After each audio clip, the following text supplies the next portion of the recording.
नमस्कार, रण क्षेत्र देख रहे हैं आप। आपके साथ मैं हूं लावनी विनीत। आज का रण क्षेत्र बेहद खास है। आज का रण क्षेत्र देश की सबसे बड़ी राजनीतिक प्रॉपर्टी साजिश पर है। जी हां, राजनीतिक प्रॉपर्टी साजिश। दरअसल नेशनल हेराल्ड केस में नई एफआईआर की गई है और इस बार नाम सिर्फ राहुल गांधी और सोनिया गांधी का नहीं है, बल्कि कांग्रेस के सबसे बड़े स्ट्रैटेजिस्ट, सबसे बड़े अति विश्वस्त साथी सैम पित्रोदा का भी शामिल है। देश पूछ रहा है कि क्या 50 लाख में 2000 करोड़ की संपत्ति हड़पने की कोशिश हुई थी? क्या यंग इंडियन के नाम पर पूरा एजीएल साम्राज्य कब्जाने की प्लानिंग बनाई गई थी? क्या डिटॉक्स जैसी कथित शेल कंपनी के जरिए फाइनेंशियल जुगाड़ हुआ था? और अब जब दिल्ली पुलिस की एफआईआर ने साफ कहा है कि इसमें क्रिमिनल कॉन्स्पिरेसी है, धोखाधड़ी है, चीटिंग है और विश्वासघात जैसे गंभीर अपराध शामिल हैं, तो ऐसे समय में सवाल ये नहीं है कि आरोप किस पर लगे हैं। सवाल ये है कि क्या कांग्रेस की टॉप लीडरशिप एक सुनियोजित आर्थिक खेल चला रही थी? क्या 50 लाख देकर देश की करोड़ों की राष्ट्रीय धरोहर पर कब्जे का रास्ता बनाया गया था? और अगर सब कुछ साफ सुथरा था तो यंग इंडियन को 1 करोड़ किसने दिए? डिटॉक्स आखिर कौन सी कंपनी थी? और सिर्फ 50 लाख में 2000 करोड़ की प्रॉपर्टी किस ताकत पर मिली? कांग्रेस कह रही है कि यह राजनीतिक प्रतिशोध है, पॉलिटिकल विंडाटा है, लेकिन एफआईआर की धाराएं चीख चीख कर कह रही हैं कि इसमें राजनीति कम और अपराध ज्यादा है। इसलिए रण क्षेत्र में आज बड़ा सवाल यही है कि यही सब अगर किसी और पार्टी ने किया होता तो क्या कांग्रेस इसे लोकतंत्र की हत्या बताती? क्या इसे आर्थिक अपराध पर आंदोलन के नाम पर लोकतंत्र को खतरे में कहकर, संविधान को खतरे में कहकर आंदोलन नहीं चलाया जाता? और सबसे बड़ा सवाल कि क्या नेशनल हेराल्ड केस इतिहास का सबसे बड़ा राजनीतिक वित्तीय घोटाला बन चुका है? खुलकर करेंगे बात, खुलकर करेंगे बहस। इस पर कुछ ही देर में हमारे साथ आज के अतिथि भी जुड़ जाएंगे, कराऊंगी उनसे आपका परिचय। लेकिन सबसे पहले आंख खोलती आज की ये टीजर रिपोर्ट।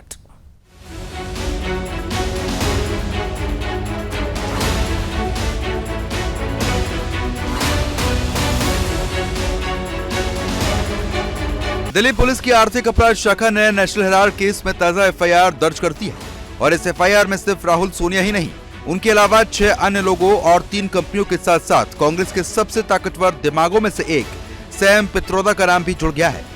ये एफआईआर कोई मामूली एफआईआर नहीं है, ये उस पूरी कथित वित्तीय साजिश की एफआईआर है जिसमें आरोप है कि सिर्फ 50 लाख देकर यंग इंडिया नाम की कंपनी ने 2000 करोड़ की एजीएल की संपत्ति पर कब्जा जमाने की प्लानिंग की।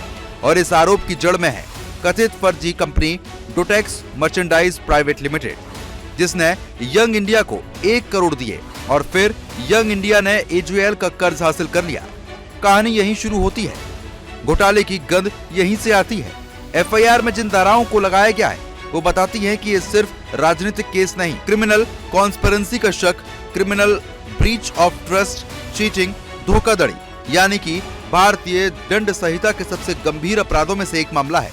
सबसे बड़ा सवाल है, आखिर इतनी बड़ी 2000 करोड़ की प्रॉपर्टी केवल मात्र 50 लाख में यंग इंडिया के कब्जे में लाई गई? क्या ये सोची समझी साजिश थी? क्या ये फाइनेंशियल इंजीनियरिंग थी या फिर राजनीतिक शक्तियों का दुरुपयोग? और अब सामने आती है सैम पित्रोदा की भूमिका। एफआईआर में कहा गया है उन्होंने भी इस कथित साजिश में महत्वपूर्ण भूमिका निभाई। ईडी की चार्जशीट में अप्रैल 2025 में भी उनका नाम सामने आया था और अब दिल्ली पुलिस की एफआईआर से कहानी और जोरदार हो गई। सवाल कांग्रेस से है, अगर सब सही था तो यंग इंडिया को 1 करोड़ कहां से मिले? डोटेक्स कौन थी? एजीएल का कर्ज सिर्फ 50 लाख कैसे मिल गया? और सबसे अहम, 2000 करोड़ की प्रॉपर्टी पर अधिकार किस प्लान के तहत लिया गया? ये केस सिर्फ एक किसी अखबार की कहानी नहीं, ये उस इकोसिस्टम की कहानी है जहाँ कथित शेल कंपनियां बनती है, कर्ज खरीदने के खेल होते हैं, फिर सरकारी नियमों और संपत्तियों को मोड़कर पूरा साम्राज्य खड़ा किया जाता है। दिल्ली पुलिस की एफआईआर ने कांग्रेस के शीर्ष लीडरशिप को फिर से सवालों के घेरे में ला दिया है। ईडी पहले ही चार्जशीट फाइनल कर चुकी है और अब एफआईआर के बाद पूरी साजिश की परतें खुलने लगी है। क्या ये 2000 करोड़ की सबसे बड़ा राजनीतिक घोटाला है या कांग्रेस इसे सिर्फ राजनीतिक प्रतिशोध कहकर टाल देगी? सवाल गंभीर है, जांच तेज है और देश देख रहा है कि आज मुद्दों के अभाव में छोटी बातों का राजनीतिक हथियार बनाने वाली कांग्रेस पार्टी आज अपने राज में कितने घोटाले कर चुकी है। Desk report, Sudarshan news.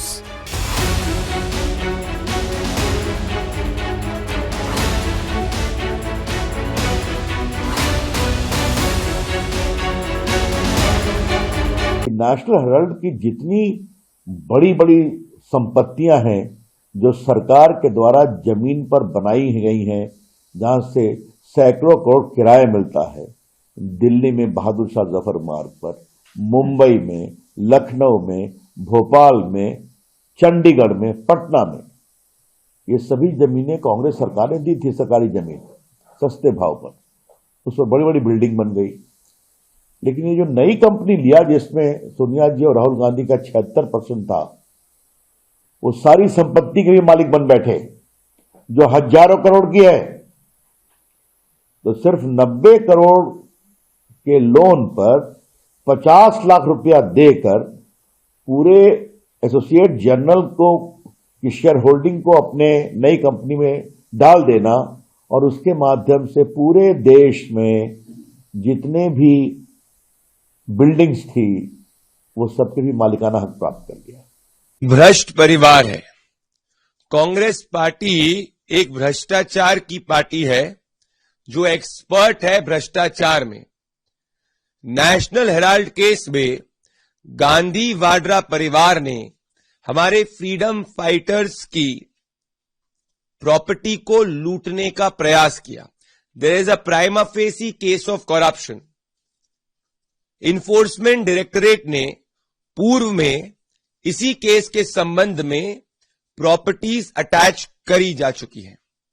अब दिल्ली पुलिस के इकोनॉमिक विंग ने एक सब्सिक्वेंट एफआईआर फाइल करी है जिसमें इलीगल एसेट्स और proceeds of crime worth 2000 crore FIR में इसमें लिखा है। ये सब यही साबित करता है कि गांधी वाड्रा परिवार ने और कांग्रेस पार्टी ने फ्रीडम फाइटर्स की भूमि को लूटने का प्रयास किया और उनकी जमीनों को भी लूटने का प्रयास किया। नेशनल हेराल्ड मामले में जिस तरह की भ्रष्टाचार हुआ है और उसमें नेहरू परिवार के लोग जो इन्वॉल्व हैं, जिसमें उनका नाम आ रहा है, निश्चित रूप से जो है कानून अपना काम करेगी और कानून जो उचित समझेगी उन लोगों को सजा भी देगी। लेकिन नेशनल हेराल्ड की अगर आप गहराई तक जाएंगे तो आप पाएंगे कि किस तरह से कंपनी के शेयर्स ट्रांसफर हुए और किस तरह से पैसा राउंड ट्रिप करके दूसरे देशों से वापस लाया गया उसके अंदर, और उसकी ओनरशिप कुछ खास परिवार के लोगों के पास आई। तो ये फर्जीवाड़ा है। और जब फर्जीवाड़ा के ऊपर जब तहकीकात होती है एक साधारण नागरिक के, तो इनके लिए देश ने कोई अलग कानून नहीं बनाए हुए। तो इंक्वायरी प्रॉपर होनी चाहिए, कोर्ट के अंदर वाद विवाद होना चाहिए, डिस्कशन होना चाहिए, उसके बाद में जो देश का कानून है उस हिसाब से निर्णय होना चाहिए। यार बिल्कुल फर्जी है। और नेशनल हेराल्ड अखबार इसलिए स्थापित किया गया था कि देश की आज़ादी की लड़ाई लड़ी जाए। वो अखबार चल नहीं पा रहा था। भारतीय जनता पार्टी में तो 500-600 बड़ी बड़ी बिल्डिंगें बना लिया। कांग्रेस पार्टी मुश्किल से इस वर्ष तो अपना राष्ट्रीय कार्यालय बना पाई, अखबार नहीं चला पाई। ईमानदारी की इंतहा है। इतना भी मतलब है कि इतना कोई ईमानदारी बरत सकता है। तो नेशनल हेराल्ड के जो एम्प्लॉइज थे उनका खर्चा है, सैलरी है, पेंशन है, उसके लिए कांग्रेस पार्टी ने लगभग 90 करोड़ या 100 करोड़ रुपया दिया था। उसमें 67 करोड़ तो अलाउंसेस, सैलरी, पेंशन, इन सब में लग गया। अब सवाल ये होता है कि जो जमीनें हैं, चाहे वो पटना में है, लखनऊ, इलाहाबाद, दिल्ली, एक आध दो जगह पर और है, उन जमीनों का कोई हस्तांतरण तो हुआ नहीं राहुल जी के नाम पर, सोनिया जी के नाम पर। तो ये अपने अखबार को चलाने के लिए अगर कोई पार्टी लोन देती है तो कौन सा इसमें गलती है? तो पूरा ये फर्जी मामला है सोनिया जी और राहुल जी को गलत फंसाने के लिए।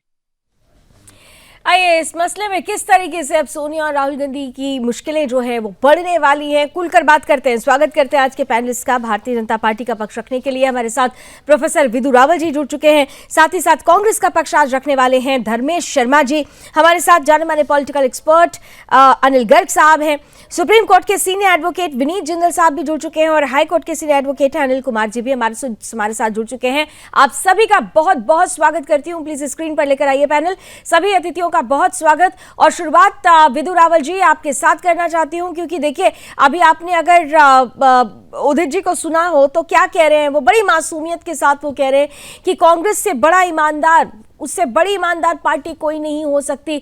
लेकिन यहां पर तो ईमानदारी में पहले ईडी की जो चार्जशीट फाइल होती है और अब एफआईआर दिल्ली पुलिस की इकोनॉमिक विंग ने भी सामने कर दी है। उसके बावजूद ये कहा जा रहा है कि कांग्रेस ईमानदार पार्टी है और ये सब कुछ जो हो रहा है वो सिर्फ और सिर्फ बीजेपी का पॉलिटिकल वेंडाटा है। रावल साहब आपको नमस्कार और आपके माध्यम से सुदर्शन न्यूज देख रहे सभी दर्शकों को और हमारे जो साथी पैनलिस्ट हैं उनको भी नमस्ते। मैं उम्मीद कर रहा हूं मेरी आवाज ठीक ठाक बिल्कुल आ रही है सर, बिल्कुल आ रही है। देखिए इसमें लावनी जी 3 फिगर्स जो है हमें याद करनी पड़ेगी। दर्शकों को आसानी से केवल 2 वाक्यों में अगर समझाना हो तो केवल 3 अंक याद कर लीजिए। 2000 से लेकर 5000 करोड़, 50 लाख, 90 करोड़, ये 3 फिगर्स हैं। क्या है कि ये स्वतंत्रता सेनानियों के का पूरा श्रेय जो है उनकी मेहनत का पूरा श्रेय लूटकर इस खानदान ने सत्ता पर शासन किया।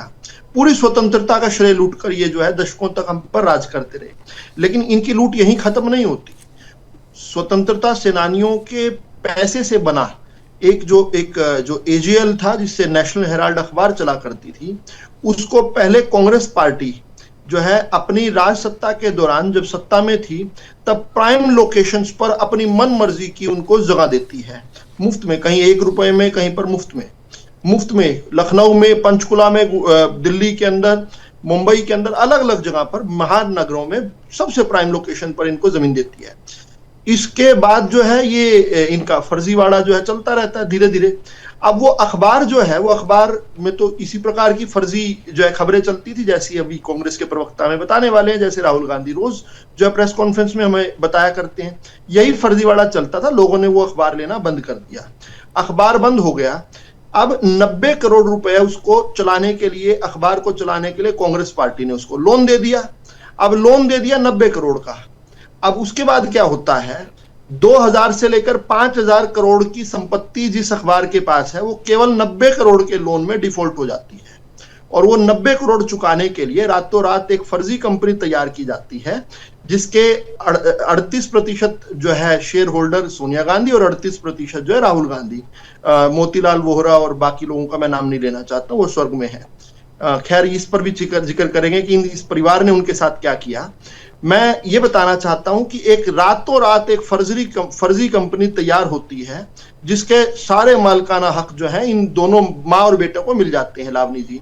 अब वो फर्जी जो कंपनी है उसको कहा दिया जाता है, कांग्रेस पार्टी उसको चूज करती है कि अब जो है तुम ये नेशनल हेराल्ड के 90 करोड़ के लोन को तुम ही चुका दो, तुम्हें हम ये राइट देते हैं, सारी संपत्ति इसके बदले तुम्हें देते हैं। यानी 90 करोड़ के लोन के लिए। देखिए ये कहानी तो सबको पता है, नहीं कहानी तो सबको पता है, लेकिन पॉइंट पर आते हैं ना, क्योंकि समय की कुछ सीमाएं होती है। मैं ये सिर्फ ये कह रही हूँ कि ये आरोप लग रहा है बीजेपी पर कि आप लोग संवैधानिक संस्थाओं का दुरुपयोग करके ये जो पूरी कहानी गढ़ी जा रही है, ये एक तरीके का पॉलिटिकल वेंडाटा है। आप कितनी भी कोशिशें कर लें ये टिकने वाला नहीं है, ये कहा जा रहा है कांग्रेस की तरफ से। लावनी जी मेरी बात खत्म हो रही थी। थोड़ा जल्दी से इस कहानी में धर्मेश जी से पूछकर बता देना झूठ क्या बोला। अब वो 50 लाख रुपए देकर वो यंग इंडिया 90 करोड़ का लोन चुका देती है और बाद में पता चलता है 50 लाख भी नहीं दिए गए, यानी 50 लाख भी नहीं दिए, 50 लाख से 90 करोड़ जो है उसका लोन चुका दिया और 90 करोड़ का लोन चुकाकर 2000 से लेकर 5000 करोड़ की संपत्ति हड़प ली। अब इसमें भाजपा ने क्या किया, संवैधानिक संस्थाओं ने क्या किया, ये एक बार धर्मेश जी हमें समझा दें। ठीक है धर्मेश जी, अगर सब कुछ वैध था तो फिर ये 50 लाख देकर 2000 करोड़ को माफ करा लेना, ये किस तरीके से आप जायज ठहरा पाएंगे? अभी मैं आपकी ही पार्टी के नेता की प्रतिक्रिया अपने दर्शकों को सुना रही थी, आपने भी सुना, उन्होंने कहा कि कांग्रेस पार्टी सबसे ईमानदार पार्टी है। तो जरा अगर ईमानदारी की पराकाष्ठा यही होती है कि थोड़ा सा एक्सप्लेन कर दीजिए, एक तरफ 2000 करोड़ है और दूसरी तरफ 50 लाख है, जरा इसको एक्सप्लेन कर दीजिए। सबसे पहले तो आपका बहुत बहुत धन्यवाद, मुझे आपके डिबेट में पार्टिसिपेट करने के लिए आपने मुझे आमंत्रित किया। देखिए, आप पहले एक बात समझिए इस चीज को बहुत ध्यान से। ये मैटर जो है ना, ये ऑलरेडी सब जुडिस है। इसकी जो पहली एफआईआर की गई थी वो 2014 में डॉक्टर सुब्रमण्यम स्वामी ने की थी, ठीक है। इसके बाद 2021 में कोर्ट पे ये प्रेशर लगाया गया कि इसके समन जारी किए जाए सोनिया गांधी जी और राहुल गांधी जी के लिए, जो कोर्ट ने आउटराइटली मना कर दिया। 2014 से लेकर 2025 तक, ठीक है, ईडी ने और सीबीआई और जो भी ये संस्था है, ये कुछ भी प्रूव नहीं कर पाई। जो विदु जी बता रहे हैं उनको इतनी क्लैरिटी है, तो मेरे को लगता है इनको इन संस्थाओं को जाके इनको बता देना चाहिए कि मेरे पास तो इतना कुछ क्लैरिटी है, आप क्यों नहीं प्रूव कर पा रहे हैं।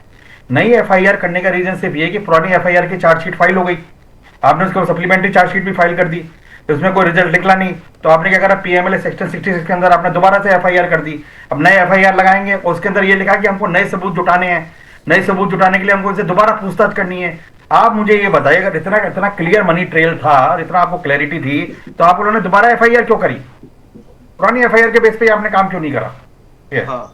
मेरा सिर्फ ये पॉइंट है। जो देखिए, जो पॉइंट ऑफ कंटेंशन ये है कि नई एफआईआर करने की जरूरत क्या है, आप तो ये बताओ ना। और दूसरी बात, मेट्रो कोर्ट में है, कोर्ट डिसाइड करेगा कि अगर राहुल गांधी जी ने, सोनिया जी ने कुछ गलत किया है तो कोर्ट डिसाइड करेगा, नहीं तो कोर्ट की बात का सम्मान किया जाएगा। हाँ, तो number figure 2000 crore 50 lakh court की बात का अगर आप सम्मान करते हैं तो फिर ये सेकेंड एफआईआर पर क्वेश्चन ही नहीं होता, क्योंकि पहले ही जिस तरीके से आपने कहा कि ये सब्सिड्यूज है, ये अगर उसमें कोर्ट में चल रहा है ये मामला, तो पहले भी ये कहा गया है कि इस पर क्लैरिटी होनी चाहिए। संवैधानिक संस्थाओं ने क्लैरिटी के लिए ही तो इस कदम को आगे बढ़ाया। फिर देखिए मैम, संवैधानिक संस्थाओं की बात तो ऐसी है, हम सिर्फ ये पूछना चाह रहे हैं कि ईडी ने दिल्ली की इकोनॉमिक ऑफेंस विंग को दोबारा एफआईआर करने के लिए क्यों बोल रहा है, जब ऑलरेडी एफआईआर हो चुकी है। तो आप चार्जशीट फाइल, रावल साहब जवाब दीजिए जल्दी से। सिंपल सा रीजन है कि आपको कुछ मिला नहीं उसके अंदर। जवाब दे रहा हूं, धर्मेश जी आपका जवाब दीजिए रावल साहब, फिर धर्मेश जी इसके बाद आपके पास। आप बार-बार सवाल मत करिए, जवाब मैं आपसे टेक्निकल बात कर रहा हूं और मैं धर्मेश जी जवाब दे। अरे धर्मेश जी 6 बार पूछ चुके हैं सवाल। ठीक है, आपने सवाल पूछा ना धर्मेश जी, अब वो जवाब दे रहे हैं। ठीक है, जवाब दीजिए। आप चिल्लाने का कुछ करते नहीं हो। अब आप मेरे को जवाब दे, मेरे सवाल का जवाब दूं, एफआईआर करने की जरूरत क्या है? चुप होइए, शांत हो जाइए, फिंगर ऑन योर लिप्स, शांत आप हो जाइए। Allow me to answer. आपकी बात सुनने के लिए मैं यहाँ नहीं आता हूँ। देखिए, जानबूझकर ये बदतमीजी है। 50 लाख 2000 करोड़ 50 लाख, ये क्या नहीं धर्मेश जी, आपने पूछा ना कि सेकेंड एफआईआर की क्यों जरूरत पड़ी। धर्मेश जी आपने पूछा ना कि सेकेंड एफआईआर की क्यों जरूरत पड़ी, तो उसका जवाब वो दे रहे हैं। हाँ, जवाब दीजिए। ठीक है, रावल साहब जवाब दीजिए, प्रोफेसर विदु रावल जवाब दीजिए जल्दी से। सेकेंड एफआईआर इस बात पर दर्ज हुई है, ये जो 50 लाख की बात है ना, ये 50 लाख भी नहीं दिए गए। अच्छा, ये नया लाइट में। दूसरा, झूठ बोला गया। एक मिनट धर्मेश जी, लावनी जी ये मत किया कीजिए, ये मत किया कीजिए, गलत है। मैं इनके साथ चुप रहा, मेरे साथ इनको खड़ा कर रहे हैं। अरे इनके तो जब डिबेट में बेकार की बातें करना एक सेकंड आप दोनों को एक चीज मैं अनुरोध करती हूँ, आप दोनों एक दूसरे पर जब आरोप लगाते हैं तो उसका जवाब भी एक दूसरे से ले लिया करिए। आप लोग दोनों लोग सवाल पूछ रहे हैं लेकिन जवाब नहीं सुनना चाह रहे, तो अगली बार जब सवाल पूछिए अपने प्रतिद्वंदी से तो कम उसका जवाब भी ले लीजिए, ये जरूरी हो जाता है। हाँ ठीक है, तो जवाब उनको 30 सेकंड का जवाब तो देने दीजिए ना। धर्मेश जी आपने पूछा सेकंड एफआईआर क्यों हुई, तो उसी का जवाब 30 सेकंड में। लेकिन रावल साहब जल्दी से, बहुत जल्दी से। जवाब उन्हें पता है, इसलिए ही डिस्टर्ब कर रहे हैं ताकि और दर्शक। ठीक है, जवाब ओनली 30 सेकंड। देखिए कितना मैंने जवाब दिया कि 50 लाख देकर 2000 से लेकर 5000 करोड़ की जो संपत्ति पकड़ी गई, इस पर पहली एफआईआर थी। अब दूसरी एफआईआर इस बात को लेकर है कि 50 लाख भी नहीं दिए गए, ये 50 लाख भी नहीं दिए गए। और इससे आगे बढ़ते हैं। नहीं लावनी जी 30 सेकंड दिया आपने, 30 सेकंड तो पूरे करने दीजिए। दूसरी बात, कितना झूठ बोला, ये बोले कि सम्मन के लिए कोर्ट ने मना कर दिया, ये नहीं बताया कि महारानी और राजकुमार 3-3 बार कोर्ट के अंदर गए क्वैश करवाने के लिए, फाड़ कर फेंक दी। अगर इसमें कोई सबूत ना होता तो इनकी क्वेश्चन क्यों रिजेक्ट हो जाती बार-बार? बैठे हुए विनीत जी अभी एक चीज क्लियर करेंगे, सुप्रीम कोर्ट के एडवोकेट वो क्लियर करेंगे, लेकिन उससे पहले अनिल गर्ग जी, सबसे महत्वपूर्ण बात यह है कि जब हम पॉलिटिक्स की बात करते हैं तो वहां पर हमने देखा कि बीते दिनों चुनावों के दौर में भी विश्वास और विश्वसनीयता की बहुत ज्यादा बात हुई थी, और यहां पर कांग्रेस पार्टी की विश्वसनीयता ही सवालों के घेरे में आ गई है। क्या आपको लगता है कि टॉप लीडरशिप ने वाकई एक सुनियोजित जो फाइनेंशियल गेम होता है वो खेला है और अब ये इनके लिए गले की फांस बनने वाला है, समय आ गया है? अनिल गर्ग जी देखिए लावनी जी, ये सारा मामला तब शुरू हुआ जब यूपीए 2 की सरकार थी, उसमें बीजेपी तो दूर दूर भी कहीं नहीं थी। सुब्रमण्यम स्वामी कोर्ट में गए, कोर्ट ने ईडी को केस दिया, ईडी ने छानबीन की, और ईडी उस वक्त यूपीए 2 के अंडर ही थी ना, उस समय तो बीजेपी की सरकार भी नहीं थी। लेकिन कुछ चीजें ऐसी होती हैं, चाहे सरकार किसी की भी हो, कोई भी एजेंसी हो, उसको सामना कानून के अनुसार काम करना पड़ता है। एक दो बातें हैं जो सबको समझ में आती है। 5 लाख की एक कंपनी को कोई 1 करोड़ रुपए लोन दे देता है, वो भी अनसिक्योर्ड लोन। आपको और हमको कोई 10,000 रुपए ना दे अनसिक्योर्ड, इसको 1 करोड़ रुपए लोन डोटेक्स कंपनी जो कलकत्ता की, इसने क्यों दे दिया अनसिक्योर्ड? वो वापस भी नहीं लिया, बाद में विवो कर दिया। आप समझिए 1 करोड़ रुपए किसी ने उधार दिया, कोई सिक्योरिटी नहीं ली और बाद में माफ भी कर दिया। ऐसा कहीं होता है क्या? उसके बदले उसमें से 50 लाख रुपए वो कांग्रेस पार्टी को देती है और 2,000 से 5,000 की नहीं, तो उसका तो आपने सुना ना, उदित राज जी क्या कह रहे थे? उदित राज जी कह रहे थे कि अरे ये तो उनके लिए था जो स्वतंत्रता सेनानी का परिवार था, उनको सैलरी देनी थी और कितनी चीजें वो बोल के गई। मैं समझ रहा हूँ उस बात को, लेकिन मेरा कहना है कि आपने 90 करोड़ दिए थे ना कांग्रेस पार्टी ने उस काम को चलाने के लिए। 90 करोड़ रुपए आपने किसी को दिया और वो 50 लाख रुपए में उसको विवो करवा लिया। यानी कांग्रेस पार्टी इतनी बड़ी बेवकूफ है कि एक कंपनी को 50 लाख रुपए देके अपने 90 करोड़ रुपए जो लोन दिए थे उसको एडजस्ट कर देगी। मतलब ये कौन सा हिसाब किताब है?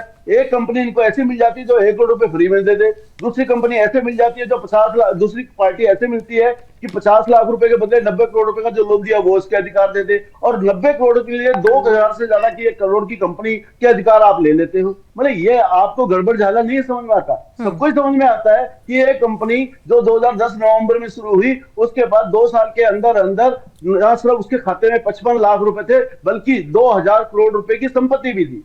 इतनी जल्दी इतनी तरक्की कौन सी कंपनी करती है भाई? सिर्फ सरकार इनकी है इसलिए ना, उस समय सरकार इनकी थी इसलिए चल रहा था। हाँ, अभी भी मैं बात कर रहा हूँ, ये हाई प्रोफाइल मामला ना होता ना, आपका हमारा द्वारा मामला होता, तो ये जितने भी करने वाले अभी तक जेल के पीछे चल गए होते, क्योंकि ये हाई प्रोफाइल मामला है। इससे जुड़े हुए लोग वो हैं जो कभी सरकार का हिस्सा रहते थे, सरकार चलाने में 50 साल उनके परिवार ने काम किया है। यानी राजनीतिक शक्तियों का भी दुरुपयोग हुआ उस वक्त इस पूरे प्रकरण में।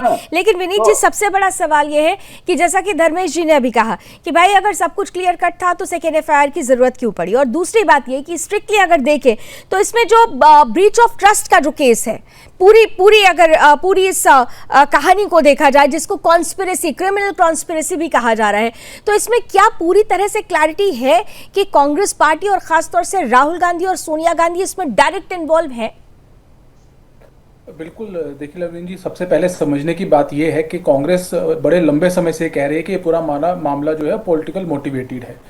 तो यहाँ पे भारतीय जनता पार्टी के प्रवक्ता ही बैठे और उन्होंने बिल्कुल सही बात कही कि एक आम जनता के लिए इस बात को समझना कि मामला पॉलिटिकल मोटिवेटेड है या नहीं, इस बात से ही स्पष्ट होता है कि गांधी परिवार इस मामले को क्वैश कराने के लिए एक नहीं 3-3 बार सुप्रीम कोर्ट तक भी जा चुका है, और सुप्रीम कोर्ट ने इस मामले को खारिज करने से बिल्कुल मना कर दिया। अभी कांग्रेस के प्रवक्ता यहाँ बैठे हैं, उन्होंने बोला कि भाई अगर ऐसा था तो चार्ज क्यों नहीं लगा? तो चार्ज लगेगा, लेकिन कोर्ट ने डेट दिया है आगे का, और उसमें कोई कोर्ट ने ये नहीं कहा कि मामला बन नहीं रहा या ऐसा कुछ। वो कोर्ट के पास अपनी पॉसिबिलिटीज होती हैं, टाइम का, समय का कम होता है, क्योंकि कई बार ऐसी सिचुएशन होती है कोर्ट ऑर्डर नहीं कर पाता, तो 16 दिसंबर के लिए मामला लगा हुआ है, उसमें कोर्ट ऑर्डर कर सकता है।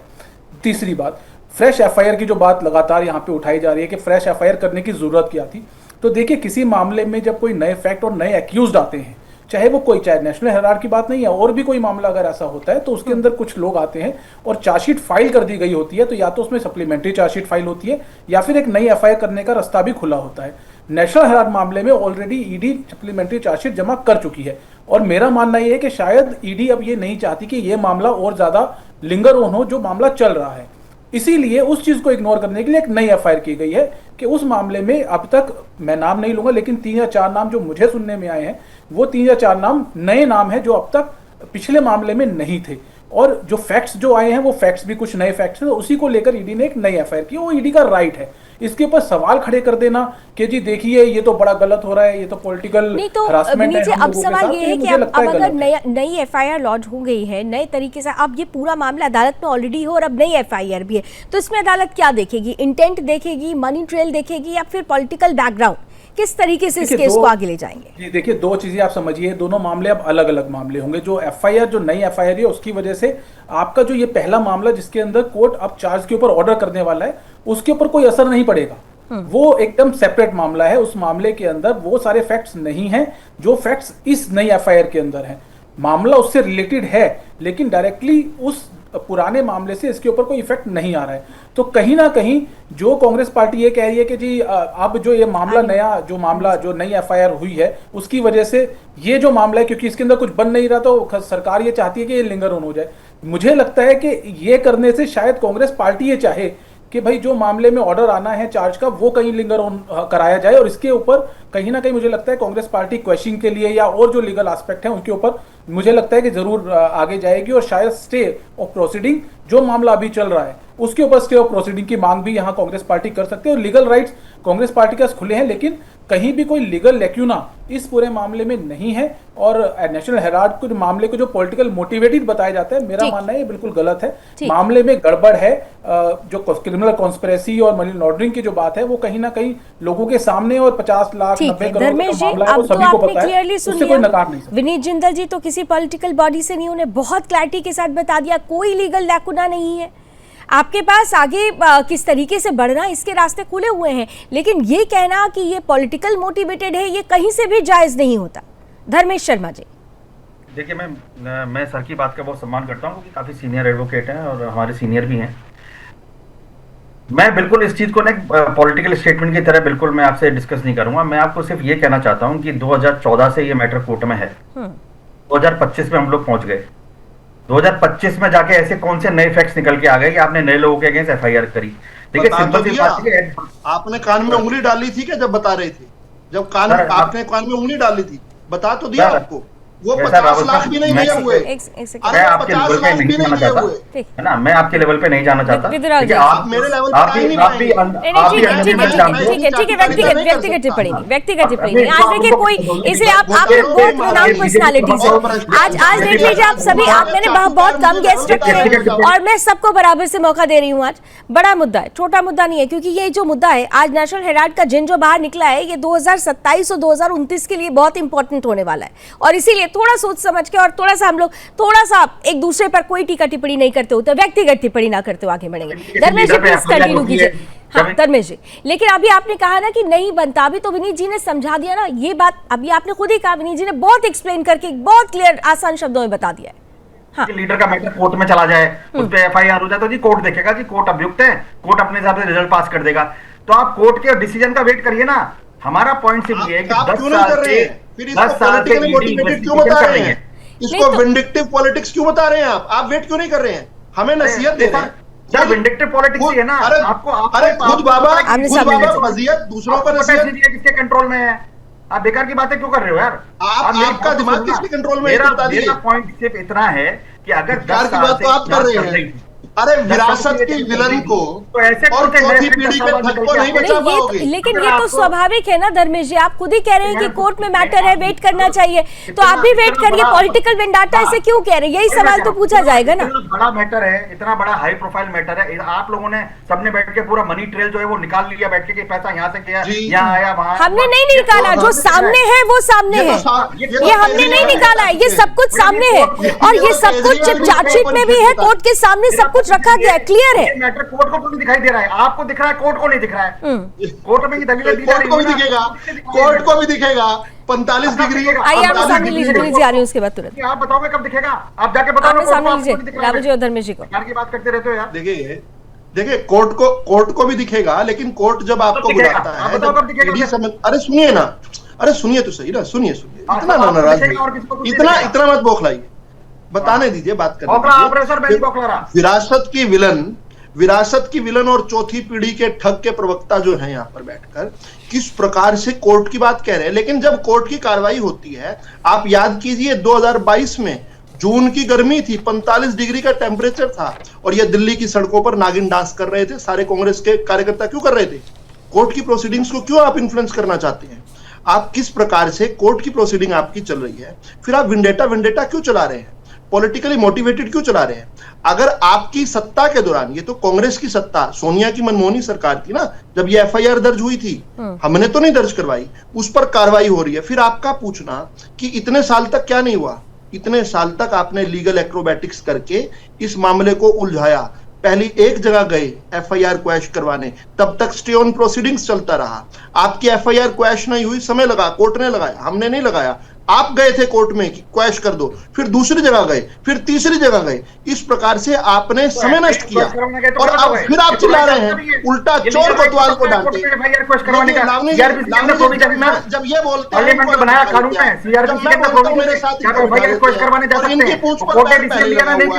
भ्रष्टाचार के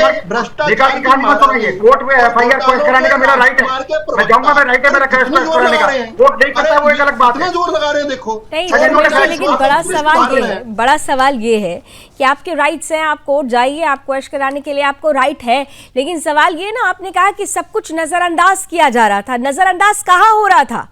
काम हो रहा था। आगे कदम जब जब बढ़े हैं तब तक आप लोग, और ये भी सच्चाई है कि किस तरीके से जब कोर्ट की प्रोसीडिंग हो रही थी तो आपकी ही पार्टी के कार्यकर्ता सड़कों पर उतरे हुए थे। क्या हुआ था ये सबने देखा था, वो तस्वीर इस वक्त मेरे सामने भी आ चुकी है। क्या हुआ था कि पॉलिटिकली तो बहुत सारे आरोप एक दूसरे पर लगाए जा रहे हैं, लेकिन सबसे बड़ा सवाल ये है कि क्या यहाँ पर कांग्रेस एक बार फिर से विक्टिम कार्ड खेलती हुई नजर आ रही है क्या?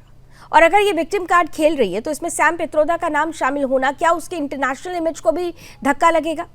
और यही वजह है कि विक्टिम कार्ड खेलने की कोशिश की जा रही है। लावनी जी, पिछली बार मैंने पूछा था, उस समय धर्मेश जी ने यह नहीं बताया कि यंग इंडियन को कैसे 1 करोड़ रुपए कोई कंपनी विदाउट सिक्योरिटी दे देती है और बाद में वापस कर देती है। ये अभी चर्चा में रह गया। चलिए इससे आगे बढ़ते हैं। बात आती है कि फ्रेशली क्या हुआ है। ईडी ने कुछ फाइंड आउट किया। यंग इंडियन कंपनी को आखिर जो डोनेशन मिलता है उसमें डीके शिव कुमार का नाम किस लिए आया? उन्होंने किस हिसाब से उनको डोनेशन दिलवाया है? तेलंगाना के चीफ मिनिस्टर रेवंत रेड्डी ने क्यों लोगों को कहा कि यंग इंडियन को आप डोनेट करो? आखिर क्या ऐसी चीजें थी जो उनको दोनों बड़े कांग्रेस नेताओं को यंग इंडियन में डोनेट करवाने के लिए प्रेरित करती थी? अब आता है कि यंग इंडियन एक आर्टिकल 25 के तहत एक नॉन प्रॉफिटेबल कंपनी है, मान लिया, लेकिन चैरिटेबल काम करती है। लेकिन कौन सा चैरिटेबल काम किया आज तक? एक ही चैरिटेबल काम किया है, एजीएल को अपने कंट्रोल में लेना, उनकी प्रॉपर्टी को अपने कंट्रोल में लेना, उनको रेंट को अपने अकाउंट में डालना और उनके जो इनके डायरेक्टर्स हैं, इनके जो अपने स्टेक होल्डर्स हैं, उनको अपनी मनमर्जी से उन प्रॉपर्टीज के जो फंड आया उसको अपने तरीके से इस्तेमाल करना, अपने बड़े बड़े लोगों को उस पर सैलरीज पे रखवाना, किसी को 1 करोड़ रुपए, किसी को 50 लाख रुपए सालाना पे नौकरी पर रखवाना, उनको पेमेंट करना। इसके अलावा जनता के लिए या किसी और के लिए चैरिटी क्या किया है यंग इंडियन लिमिटेड ने, जिसके लिए डोनेशन दिलवाया जाता है आर्टिकल 25 के तहत कंपनी बना के? कुल मिला के हालत ये है कि मोतीलाल वोरा जी जो सभी हो गए हैं, वो एजीएल के तरफ से पेशकश करते हैं यंग इंडियन लिमिटेड कंपनी को, और यंग इंडियन लिमिटेड की तरफ से मोतीलाल वोरा जी उस पेशकश को स्वीकार कर लेते हैं। यानी दोनों तरफ से मोतीलाल वोरा जी हैं और दोनों तरफ से फिर कांग्रेस परिवार उसको होल्ड कर रही है। तो ये इस तरह से सवाल है। ये बात मैं फिर दोबारा से दोहरा रहा हूँ, अगर इतना बड़ा राजनीतिक परिवार इससे इन्वॉल्व ना होता तो अभी तक का ये कभी का फैसला हो गया होता अदालतों द्वारा भी, और कभी अभी तक के जो अभियुक्त जेल में चले गए होते। ये परिवार चूंकि एक बहुत बड़ा परिवार है, बहुत बड़ा राजनीतिक परिवार है, इसलिए ही जो अभी धर्मेश जी कह रहे हैं इतना समय क्यों लगा, ये समय लग रहा है ताकि ये पॉलिटिकल वेजेंडा बता के धीरे धीरे इसको लिंगर ऑन कर पा रहे हैं और इस काम को स्लो कर पा रहे हैं। लेकिन जो नए फाइंडिंग हुए हैं, इन फाइंडिंग्स के अंदर जाएंगे तो कंपनी भी फंसेगी। इसमें जो यंग इंडियन लिमिटेड को जो लोन डोनेशन देने वाले हैं उनसे भी क्वेश्चन किया जाएगा, आखिर आपने क्यों लोन दिया और उस लोन के किस लिए आपने जो उनको डोनेशन दिया था, उन डोनेशन का क्या पर्पज था और उस पर्पज को यंग इंडियन लिमिटेड कंपनी ने सोल्व किया कि नहीं किया, इसमें भी सवाल आएंगे। देखिए ये तो पक्की बात है कि इसमें धोखाधड़ी बहुत बड़े किस्म की है। पहले समझा जा रहा था कि शायद हमने इस तरह से इसको कानूनी रूप पहना दिया कि अब ये सामने नहीं आएगा, लग जाओ ये सामने आ गया है तो एक न दिन इसके अभियुक्तों को सजा मिलेगी। ये मैं नहीं कह सकता कब मिलेगी, लेकिन ये अभियुक्त इससे सजा से बच नहीं पाएंगे, ये बात पक्की है। अब मैं इसको दावे से कह सकता हूँ। जो भी इसमें इन्वॉल्व होगा वो बच नहीं सकता। लेकिन विनीत जी, सबसे बड़ा सवाल ये है कि यहाँ पर, विनीत जी मैं आपके पास आ रही हूँ, फिर रावल साहब और धर्मेश जी को एक और मौका दे दूंगी। लेकिन विनीत जी, सबसे बड़ा सवाल ये है कि देखिए, कोर्ट की प्रोसीडिंग कई बार लंबी खिंचती है, कई बार कुछ लूप होल्स हो जाते हैं, लेकिन इस बार जो जिस तरीके से प्रमाण सामने रखे जा रहे हैं, जिस तरीके से जांच को आगे बढ़ाया जा रहा है, क्या ये माना जाए कि अब ये केस ज्यादा लंबा नहीं खिंचेगा? भले ही कांग्रेस पार्टी बहुत सारे आरोप लगाए, लेकिन तथ्य और प्रमाण इतने सटीक होंगे कि बहुत जल्द इस पर कोई निर्णय सामने आ जाएगा, कोई फैसला बड़ा सामने आएगा। देखिए, इस बात की एश्योरेंस तो नहीं दी जा सकती, क्योंकि ये मामला जो है बहुत पेचीदा मामला है, इतना आसान भी नहीं है। जब इन्वेस्टिगेशन, आप समझिए इसी बात से कि अभी जब सॉरी जो एफआईआर नई एफआईआर हुई है वो क्यों हुई है, इसके पीछे का आप कारण समझिए कि इन्वेस्टिगेशन करने के बाद जो सवाल कांग्रेस पार्टी लगा रही है कि भाई अब क्यों एफआईआर इतने 2014 में एफआईआर दर्ज हुई, अब आपने चार्जशीट फाइल कर दी, अब एफआईआर क्यों? तो कहीं ना कहीं आप देखिए कि नया फैक्ट जो है वो ड्यूरिंग इन्वेस्टिगेशन के बाद, इतने लंबे समय के बाद अगर ईडी के सामने आया, तो उन्होंने नई एफआईआर करने की जहमत उठाई और नई एफआईआर करने की जरूरत समझी, तो उन्होंने नई एफआईआर दर्ज की। इसी तरीके से जब प्रोसीडिंग की बात होती है, इन्वेस्टिगेशन की बात होती है, कई बार ऐसी सिचुएशंस आती हैं कि आपको ये समझना पड़ता है कि आपकी क्या जरूरतें हैं, उसके हिसाब से इन्वेस्टिगेशन एजेंसी काम करती है। ऐसा ही कोर्ट के साथ भी है।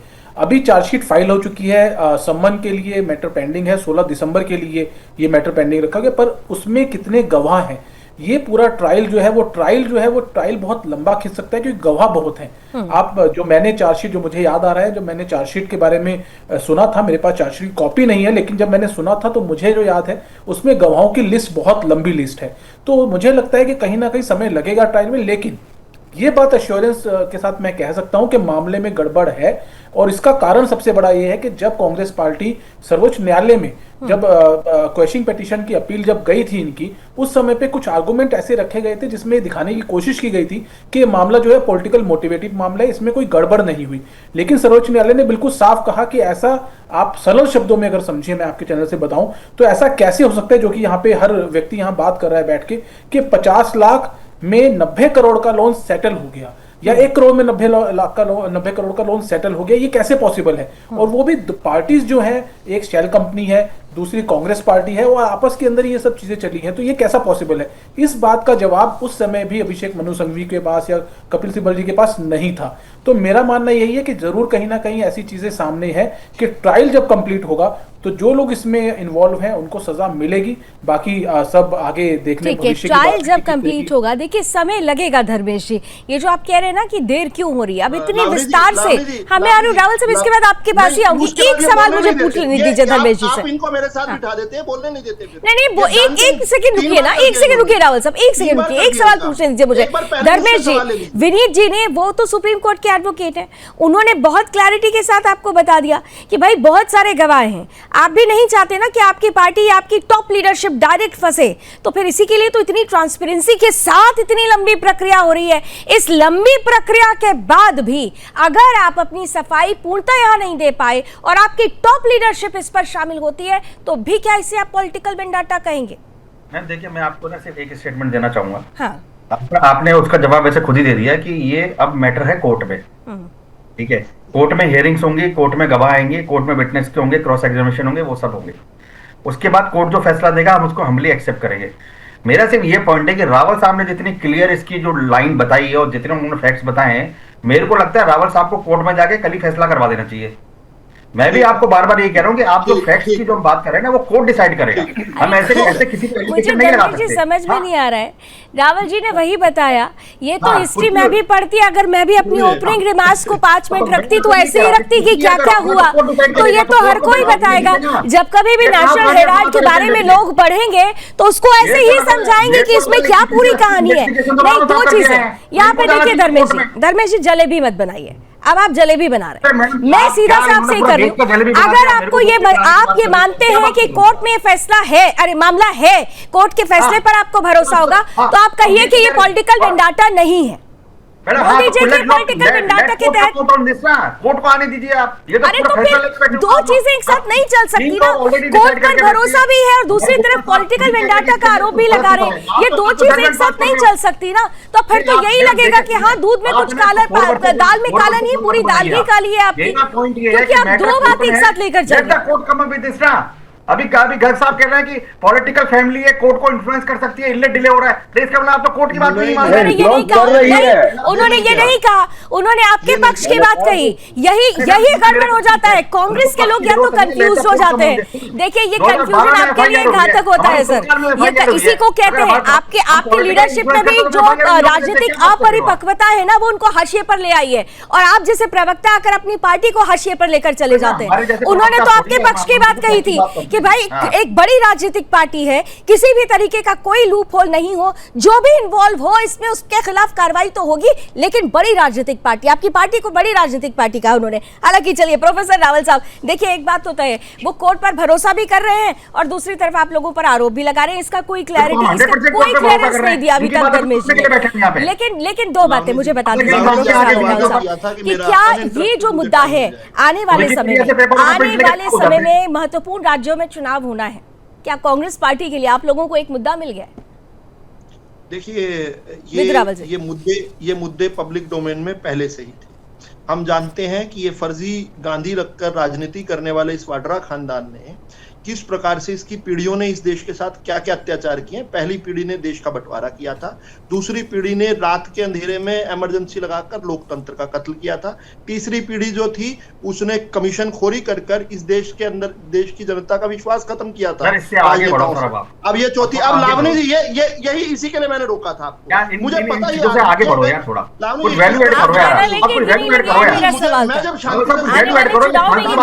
आपके लिए एक पॉलिटिकल तैयार है, आगे बढ़ो जरा, नया करो जरा। मैं पूरी लावनी जी, ये नहीं चल सकता। मैं इनके समय मैं आपसे पूछ रही हूं कि आने वाले चुनावों के लिए ये पॉलिटिकल वेपन मिल गया आपको। मुझे इतना समय इमरजेंसी था, ये था, वो था, तो नया लेके धर्मेश जी एक सेकंड, हाँ जल्दी से बोलिए रावल साहब। नया मुद्दा मिल गया आप लोगों को, मुद्दा मिल गया आने वाले चुनावों के लिए। रावल साहब बताइए जल्दी से। कहा नहीं था क्या? Did I not warn you कि ये ऐसे एक करेंगे? सेकंड, मुझे पता नहीं रावल साहब चलिए, डिबेट होती है कुछ ऐसा। एक सेकंड, ये डिस्कशन होता ना, डिस्कशन हो रहा था जब भी मैं विनीत जी से या अनिल जी से पूछ रही हूँ, मैं आप दोनों को बोलने नहीं दे रही हूँ। अब डिबेट है तो एक दूसरे के मुद्दे में कुछ ना कुछ तो बोला ही जाएगा ना, डिबेट का एक तरीका होता है। लेकिन लगातार बोलना भी ठीक नहीं है धर्मेश जी, लगातार बोलना भी ठीक नहीं। मेरे पास लास्ट 60 सेकंड्स है, मैं 20 सेकंड्स आप लोगों को देती हूँ। लास्ट पे मैं 20 सेकंड्स देती हूँ। पहले प्रोफेसर रावल साहब, जो मेरा सवाल था कि आने वाले चुनावों के लिए आप लोगों के लिए एक पॉलिटिकल वेपन तैयार है कांग्रेस को लेकर? अगर देखो तो अनफेयर है 20 सेकंड्स उन्होंने पूरा समय लिया, मुझे ठीक है, आप बोलिए ना सर, प्लीज बोलिए। हाँ। देखिए, अब रिपीट करके मैंने बता दिया, पहली दूसरी तीसरी पीढ़ी तक पहुंच गया था, चौथी पीढ़ी का अब बता देता हूं। चौथी पीढ़ी जो है आगे का भी बता दो आप। घोटालों की महारानी और भ्रष्टाचार के राजकुमार, जिन्होंने कांग्रेस का शिष्टाचार, भ्रष्टाचार पर भ्रष्टाचार, कांग्रेस का शिष्टाचार ये बना दिया। ये विधु रावल नहीं कह रहा, ये बार बार धर्मेश जी कह रहे थे विधु रावल को इतनी क्लियर ट्रेल पता है। कांग्रेस के सहयोगी अरविंद केजरीवाल ने बताया था, this is an open and shut case, अंदर डाल दो महारानी को, भ्रष्टाचार की महारानी। हमारा कौन सहयोगी, हम डिसाइड कर लेंगे। कोर्ट एक फिर बोल रहे हैं लावनी जी बहुत अनफेयर रहा है ये डिबेट ना, आपको बार बार। अरे भाई अब तो चुप है ना, आप हर बार ये कह रहे हैं। सबसे ज्यादा तो मुझे लग रहा है बड़ी शालीनता अनिल जी और विनीत जी ने दिखाई, बहुत मुस्कुरा रहे हैं। और उन्होंने सबसे आप लोग सिर्फ एक दूसरे पर आरोप लगा रहे हैं। 20 सेकंड्स मैंने दिया था, आपने देखिए मेरे सवाल का जवाब नहीं दिया। मैं मुद्दे की बात कर रहा हूं। अब हो गया ना सर, प्लीज आप मुद्दे की बात पे अब आइए ना, आप जल्दी से बता दीजिए, 10 सेकंड में खत्म कीजिए। देखिए ये एफआईआर जो है ना, ये एफआईआर 3 अक्टूबर को हो गई थी, और अगर इस महीने की जो अगर सुनवाई हो जाती तो इस महीने से पहले हमें पता भी चल जाता। इस बीच बिहार के चुनाव भी आ गए। आप याद कीजिए 22 अप्रैल को पहलगाम का हमला हुआ था, उसका क्रेडिट लावनी जी, ये ठीक हो रहा है क्या? नहीं ठीक हो रहा है सर, क्योंकि समय इतना ही होता है, इतना लंबा समय तो मैं नहीं दे सकती ना। मैं आपको एक बार कह रही हूँ, 20 सेकंड्स में पॉइंट पर आइए आप। धर्मेश जी अब देखिए, ठीक है, उन्होंने बता दिया कि सब कुछ प्रोसीजर जो है कोर्ट के हिसाब से चल रहा है। आप पॉलिटिकल वेंडाटा का ये आरोप मत लगाइए। मैं आपको सिर्फ ये कहना हाँ, चाहूंगा 20 seconds. Let's wait for the court proceeding. 16 तारीख का हम वेट करते हैं। आप 16 तारीख शाम को मुझे ठीक डिबेट है, में तब दोबारा तक आरोप भी मत इनको लगाइएगा। अकेला दिखा दिया। अनिल गर्ग साहब, इनको व्हाट अकेला नेक्स्ट? दिखा दिया। अनिल गर्ग जी, और व्हाट मैं नेक्स्ट? इनको 20 seconds. Vote cut it down please. Only Anil Garg ji. हाँ, अनिल जी। बहुत बहुत धन्यवाद। बहुत ऐसा समय देने लालू के लिए जी, बहुत- ऐसा लालू जी, मैंने आपको बताया फैक्ट्स इतने मजबूत हैं, इसमें कांग्रेस पार्टी बच नहीं सकती, ना सोनिया गांधी और राहुल गांधी बच सकते। ठीक है। ये सिर्फ समय की बात ठीक है, विनीत ये जिंदल सिर्फ जी। समय की बात। विनीत जिंदल जी। देखिए लवलीन जी, मैं सिर्फ एक बात याद दिलाना चाहूंगा। 2018 के अंदर राहुल गांधी जी ने एक स्टेटमेंट दिया था जिसमें उन्होंने इंडियन जुडिशरी को ये कहा था कि Indian judiciary is under working under BJP. ठीक। तो इस तरीके की स्टेटमेंट मुझे लगता है कि जब ये 16 दिसंबर को अगर चार्ज फ्रेम हो जाते हैं तो मुझे लगता है कि राहुल गांधी दोबारा से ये ना कहें। सिर्फ जो यहाँ बैठ के प्रवक्ता कांग्रेस पार्टी के कह रहे हैं कि भाई हम जुडिशरी का मान सम्मान करते हैं, तो मान सम्मान जो है वो बने रहे और उस मान सम्मान को ठीक। कांग्रेस पार्टी अच्छी thank you so much, thank you so much. आप सभी हमारे साथ जुड़े और अब अगली बार से धर्मेश जी और विदुरावल जी के लिए स्पेशल एक शो लेकर आऊंगी जिसमें सिर्फ आप दोनों को रखूंगी, ये मेरा वायदा है। Thank you so much gentleman, आप हमारे साथ जुड़े। लेकिन मुद्दा बहुत इंपॉर्टेंट था, कांग्रेस में परिवारवाद का आरोप और परिवारवाद पर भी सबसे बड़ा घोटाला, और इस घोटाले में अगर सीधे टॉप लीडरशिप का नाम आ रहा हो तो अपने आप में ये उस विश्वास और विश्वसनीयता पर सवाल खड़े करता है जिसे लेकर बार बार कांग्रेस पार्टी वर्तमान में लोकतंत्र पर सवाल खड़े करती है कि लोकतंत्र खतरे में है, संविधान खतरे में है, भ्रष्टाचार चरम पर है। तो फिर ये क्या है? बहरहाल ये मामला कोर्ट पहुंच चुका है। इंतजार रहेगा कि इस पर असली फैसला कब और किस पर आता है। नजर भी बनी रहेगी। रणक्षेत्र में अभी बस इतना ही। देश और दुनिया की तमाम खबरों के लिए आप जुड़े रहिए सुदर्शन न्यूज के साथ। जय हिंद।